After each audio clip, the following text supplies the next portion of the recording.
We're back in the online classifieds where billions of people worldwide come to sell, share, and offer services on sites like Craigslist and Backpage. And with just a few clicks, you can find some very strange things.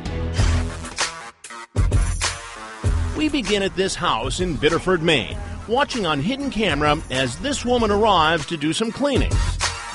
If she happens to look familiar, it's because we first met her earlier this year, across the country in Fort Worth, Texas. How are you? Good. It all began with this listing on Craigslist. A lovely young woman said she was looking for love from an older man, at least in his 70s.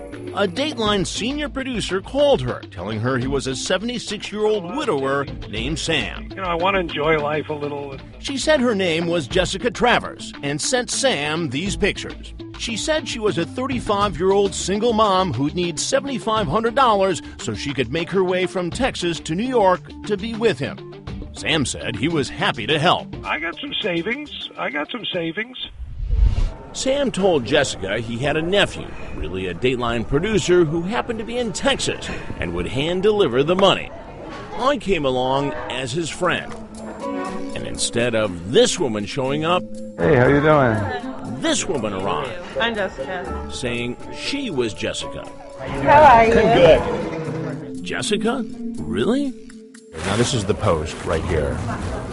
And you'll see that this is the picture that you posted. Mm-hmm. That's not really you, is it? No, that was me when I was in high school. In high school? Yeah. I mean, everybody changes over the years. I'm not being disrespectful, but I don't think that's you. That was me in high school. It was time to let Jessica know we were on to her. You came here to get money. You have no idea to prove who you are. I didn't bring mine. You put a fake photo on Craigslist. That is shady. Nice to meet you guys. Nice to meet you, too. All right, thank you. Thank you. After she left, we found an uncle who lived nearby and said Jessica was up to no good. Well, what do you make of this? What's she up to? She's a scam artist. And what about the woman in those pictures? We tracked her down. Her name is Kara McKinnon, Jessica's former high school classmate. Kara says Jessica stole her pictures from Facebook. Do you feel violated? I feel absolutely violated. And now we found someone else who says he too feels violated by Jessica. Meet Brandon Schaffer, another former classmate. He says a few years ago he was in love with Jessica, even asked her to marry him. She was everything, I would want. He says Jessica had always been a nice person, but nearly 2 years into their relationship, she changed and suddenly took off for Texas. That's when Brandon, who lives with muscular dystrophy, says Jessica began hounding him for money. It went from $20 to almost nightly to $100 to, there were times it was, send me $1,000. Even Brandon's grandmother says she was a victim of Jessica. She went into Victoria's Secret and she took out a card in my name without me knowing it for $716. Brandon says by the time she was done, Jessica ripped off his family to the tune of thousands. Wow. Yeah. Gone. Yeah. And that was sort of set aside for your college education. Yes. Looking back, I definitely, obviously, Got taken. got taken on that one. Brandon's heart was broken.